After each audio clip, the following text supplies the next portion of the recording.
Topic लेकर आया हूँ। इस टॉपिक का नाम है पास्ट टेंस। या दोस्तों, प्रेजेंट टेंस को हम लोगों ने पहले ही सीख लिया है। आज हम लोग सीखेंगे दोस्तों नमस्कार, good morning, welcome to my channel PG Gyan Guru. या दोस्तों, आज मैं आप लोगों के लिए एक जबरदस्त टॉपिक लेकर आया हूँ। इस टॉपिक का नाम है पास्ट टेंस। या दोस्तों, प्रेजेंट टेंस को हम लोगों ने पहले ही सीख लिया है। आज हम लोग सीखेंगे पास्ट टेंस। और पास्ट टेंस के 4 फॉर्म होते हैं। इस चारों फॉर्म को बारीकी से हम लोग समझेंगे। फर्स्ट फॉर्म है पास्ट सिंपल। पास्ट सिंपल को पास्ट इंडेफिनिट भी बोलते हैं। और पास्ट कंटिन्यूअस तीसरा है पास्ट परफेक्ट, चौथा है पास्ट परफेक्ट कंटिन्यूअस टेंस। जी हाँ दोस्तों, पास्ट टेंस के इन चारों फॉर्म को हम लोग बारीकी से समझेंगे। पास्ट सिंपल पास्ट सिंपल को इंडेफिनिट भी बोलते हैं। और इसे देखेंगे कि इसका फॉर्म क्या है। पास्ट सिंपल में किस फॉर्म का सेंटेंस आता है, किस फॉर्म में रहता है। ये दोस्तों, इसका फॉर्म है अर्थात स्ट्रक्चर है subject plus V2 plus object. V2 अर्थात वर्ब का दूसरा रूप। या दोस्तों, इसलिए मैं आप लोगों को बता दूं कि वर्ब का मुख्य रूप से 3 रूप होता है। पहला V1, V2 और V3। या दोस्तों, V1, V2, V3, जिसको V1 को हम लोग प्रेजेंट टेंस बोलते हैं, प्रेजेंट फॉर्म, और V2 को पास्ट फॉर्म, और V3 को पास्ट पार्टिसिपल फॉर्म बोल सकते हैं। जैसे देख सकते हैं, इट मीन्स खाना, इट का V2 एट, और V3 ईटन। या दोस्तों, इट का तीनों फॉर्म V1, V2, V3 अर्थात present, past, past participle form. यह तीनों फॉर्म इसी तरह हर एक वर्ब के 3 फॉर्म होते हैं मुख्य रूप से। और ऐसे इसके 5 फॉर्म होते हैं। V4 और V5 भी होते हैं। तो V4 और V5 को क्रिएट किया जाता है, लेकिन ये सब तीनों फॉर्म को याद किया जाता है, ये फिक्स रहता है। या दोस्तों, देखते हैं, इसे एग्जाम्पल से समझते हैं। आई एट अ मैंगो, इस तरह और भी हो सकते हैं। ही। या दोस्तों, इसलिए मैं आप लोगों को बता दूं कि वर्ब का मुख्य रूप से 3 रूप होता है। पहला V1, V2 और V3। या दोस्तों, V1, V2, V3, जिसको V1 को हम लोग प्रेजेंट टेंस बोलते हैं, प्रेजेंट फॉर्म, और V2 को पास्ट फॉर्म, और V3 को पास्ट पार्टिसिपल फॉर्म बोल सकते हैं। जैसे देख सकते हैं, इट मीन्स खाना, इट का V2 एट, और V3 ईटन। या दोस्तों, इट का तीनों फॉर्म V1, V2, V3 अर्थात present, past, past participle form. यह तीनों फॉर्म इसी तरह हर एक वर्ब के 3 फॉर्म होते हैं मुख्य रूप से। और ऐसे इसके 5 फॉर्म होते हैं। V4 और V5 भी होते हैं। तो V4 और V5 को क्रिएट किया जाता है, लेकिन ये सब तीनों फॉर्म को याद किया जाता है, ये फिक्स रहता है। या दोस्तों, देखते हैं, इसे एग्जाम्पल से समझते हैं। आई एट अ मैंगो, इस तरह और भी हो सकते हैं। He read a story book.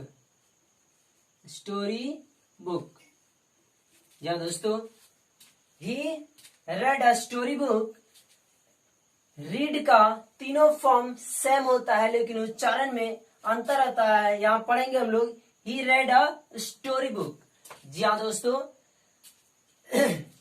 ये है पास्ट सिंपल के फॉर्म। इस फॉर्म में कोई भी सेंटेंस जब भी आएंगे पास्ट सिंपल के, तो इस फॉर्म में आएंगे पॉजिटिव में। या दोस्तों, यहाँ हम लोग हर एक टेंस के, हर एक पास्ट के हर एक फॉर्म में सब का सब सिर्फ पॉजिटिव फॉर्म बाद में देखेंगे।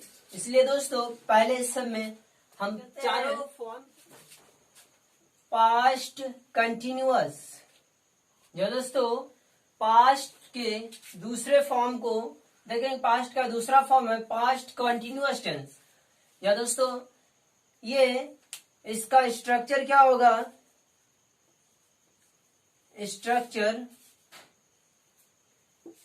स्ट्रक्चर होगा सब्जेक्ट प्लस वॉज या वर प्लस बिफोर प्लस ऑब्जेक्ट, यानी कि वर्ब का चौथा फॉर्म आईएनजी फॉर्म। या दोस्तों, इसके एग्जाम्पल से समझते हैं।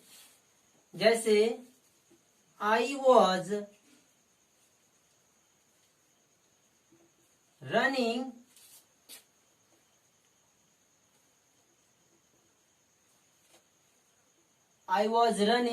on the road. I was running on the road.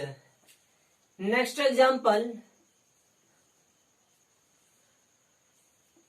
She was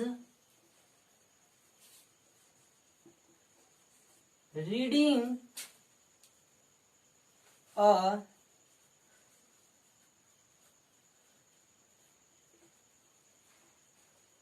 newspaper. She was reading a newspaper. तो दोस्तों देखिए, ये हो गया सब्जेक्ट, ये हो गया, इसे हम लोग हेल्पिंग वर्ब बोलेंगे। यहाँ ये हमारा हेल्पिंग वर्ब हो गया, और ये हमारा बिफोर हो गया। ये हेल्पिंग वर्ब और ये बिफोर यानी कि मेन वर्ब, और ये अदर वर्ड बोलिए या तो ऑब्जेक्ट बोलिए। जी हाँ दोस्तों, ये है। एक एग्जांपल और भी देखिए। You are eating an apple. You are eating an apple. यहां देखिए, सब्जेक्ट आया और यू के साथ वर्ड लगता है तो वर्ड लाए, और ईटिंग बिफोर, और ये अदर वर्ड अर्थात ऑब्जेक्ट। या दोस्तों, पास्ट कंटिन्यूअस का ये फॉर्म है, और इसी तरह के हर एक सब्जेक्ट में आए इस तरह के हम लोग बहुत सारे सेंटेंस बना सकते हैं। या दोस्तों, ये हमारा तीसरा फॉर्म है हमारा पास्ट परफेक्ट टेंस। इसका स्ट्रक्चर है सब्जेक्ट, हेल्पिंग वर्ब हैड, और बिफोर प्लस ऑब्जेक्ट या अदर वर्ड। या दोस्तों, इसके एग्जाम्पल का समझते हैं। यू हैड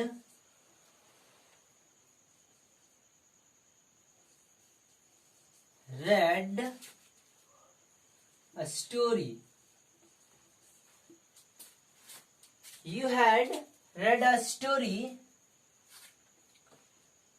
आप एक स्टोरी को पढ़ा, या आप एक स्टोरी को पढ़ चुके थे,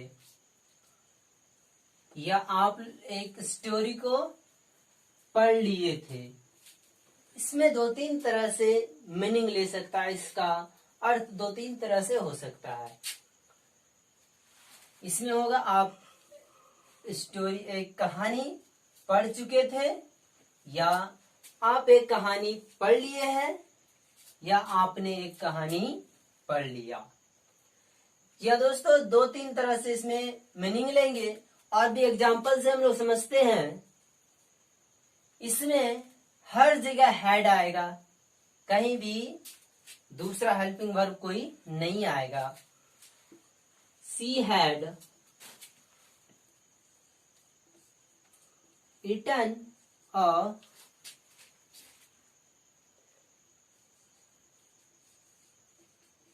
पपाया। क्या दोस्तों, she had eaten a papaya, यानी कि वो एक पपीता खा चुकी थी, या उन्होंने एक पपीता खा ली। या दोस्तों, अब हम लोग सीखेंगे पास्ट टेंस के चौथे फॉर्म को, past perfect continuous. Past perfect continuous tense के स्ट्रक्चर है subject had been plus before plus object plus since या फॉर प्लस टाइम पीरियड। या दोस्तों, स्ट्रक्चर क्या है? Subject plus had been plus before plus object plus since या for plus time. या दोस्तों, सिंस का प्रयोग हम लोग कहाँ करेंगे? तो जब संडे, मंडे, जनवरी, अगस्त, यानी किसी भी दिन का नाम, जब महीने का नाम, मॉर्निंग, इवनिंग और कोई ईयर आए, यानी कि पॉइंट ऑफ टाइम। सिंस का उपयोग कहाँ होगा? पॉइंट ऑफ टाइम, यानी कि फिक्स समय, पॉइंट ऑफ टाइम। जहां भी हमें पॉइंट ऑफ टाइम दिखे वहां हमको सिंस का प्रयोग करना है। ये संडे है, संडे को हम हिला डुला नहीं सकते हैं। संडे कब आएंगे? सैटरडे के बाद, है ना, या मंडे के पहले, ये यानी कि शुक्रवार के पहले या शुक्रवार के बाद नहीं आ सकता। इसे हम लोग मतलब हिला डुला नहीं सकते हैं। जनवरी, फरवरी, ये सब क्या है? फिक्स है, इसे हम हिला डुला नहीं सकते हैं। जैसे 2010, ये क्या है? फिक्स है। 1998, 1998 फिक्स है। मॉर्निंग फिक्स है, इवनिंग फिक्स है, नाइट फिक्स है। ये पॉइंट ऑफ टाइम को दिखाता है, फिक्स जगह। और वही फॉर क्या है? पीरियड ऑफ टाइम, 2 घंटे, ये पीरियड दिखाता है ना, अंतराल को दिखाता है। 2 घंटे, ये पता नहीं है कब का 2 घंटे, मॉर्निंग का, इवनिंग का, कुछ पता नहीं है। दोपहर का कब है 2 घंटा, उसका कोई फिक्स नहीं है। ये पीरियड ऑफ टाइम, ये पीरियड को दिखाता है, अंतराल को दिखाता है। 3 आवर्स, कोई फिक्स नहीं है, कभी भी हो सकता है। 3 वीक्स, कब का है? जनवरी का है या अगस्त का है, किसका है? कोई फिक्स नहीं है। 10 डेज, कब का 10 डेज? इस साल का या उस साल का, किस मंथ का, कुछ फिक्स नहीं है। इसमें सिर्फ पीरियड ऑफ टाइम दिखा रहा है कि यहां से यहां तक, कब का है ये फिक्स नहीं है। इसलिए दोस्तों, फॉर का प्रयोग हम लोग इस तरह के, यानी कि पीरियड ऑफ टाइम के लिए करेंगे प्रयोग, और सिंस का प्रयोग पॉइंट ऑफ टाइम के लिए करेंगे। तो दोस्तों, इसको से देखते हैं हम लोग, कुछ एग्जाम्पल देंगे तो आपको सही से समझ में आ जाएगा। जैसे ही had been reading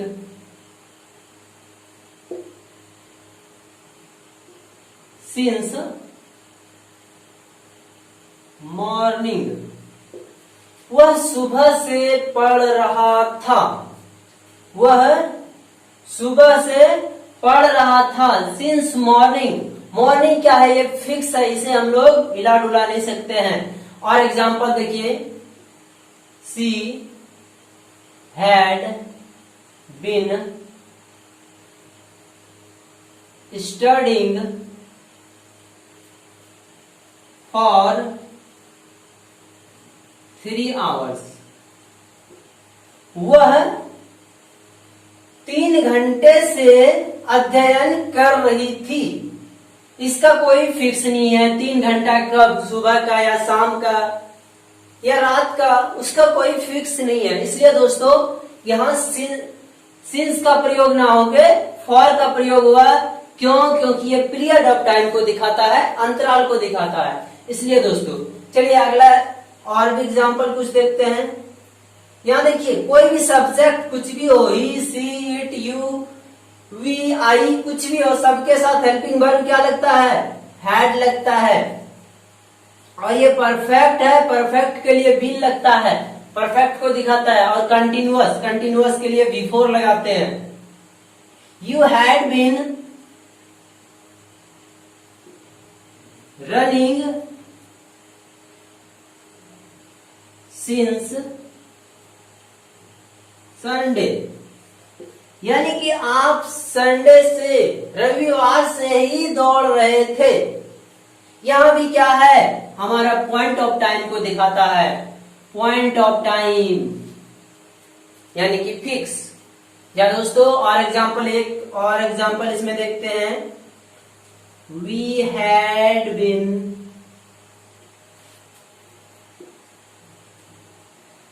eating banana for 4 hours। जी हाँ दोस्तों, आशा करते हैं आप लोगों को समझ में आया होगा। इसका इंट्रोगेटिव फॉर्म देख लेते हैं। इंट्रोगेटिव फॉर्म में हम लोग क्या करते हैं, पहले से सीखते आए हैं। इंट्रोगेटिव फॉर्म में क्या करते हैं, सिर्फ हेल्पिंग वर्ब ये है हैड इसमें, तो हेल्पिंग वर्ब को क्या करेंगे, आगे रखेंगे। Had plus subject plus been before plus since या फॉर प्लस टाइम, बस इतना ही इसमें करना है। और क्या है, इसमें क्वेश्चन मार्क देना पड़ेगा, क्योंकि ये इंट्रोगेटिव है, क्वेश्चन पूछ रहा होता है। दोस्तों ये क्या है,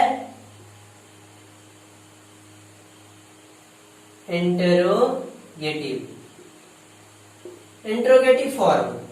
तो इंट्रोगेटिव फॉर्म में एग्जांपल से समझते हैं। Had she been sleeping since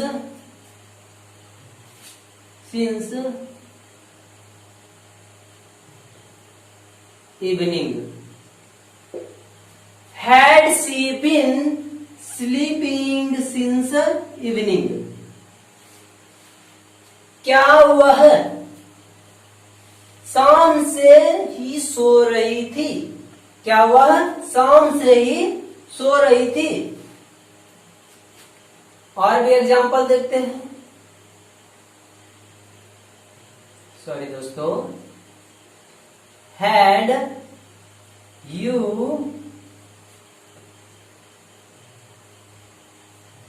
reading books और इसमें कुछ, had you been reading books for 3 hours। जी हाँ दोस्तों, आई थिंक आप लोग समझ पाए होंगे। इसका असर्टिव सेंटेंस दिखाए और इसका इंट्रोगेटिव फॉर्म भी दिखाए। असर्टिव फॉर्म और इंट्रोगेटिव फॉर्म दोनों को समझ पाए। और इसका अगर नेगेटिव फॉर्म बनाना हो तो नेगेटिव भी बना सकते हैं, कुछ भी। आप लोग इस पर प्रैक्टिस कीजिए। जितना ज्यादा प्रैक्टिस करेंगे उतना बेहतर होगा। Had we been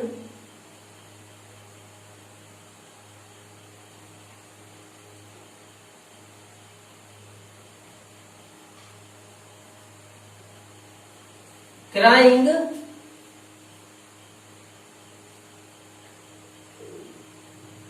since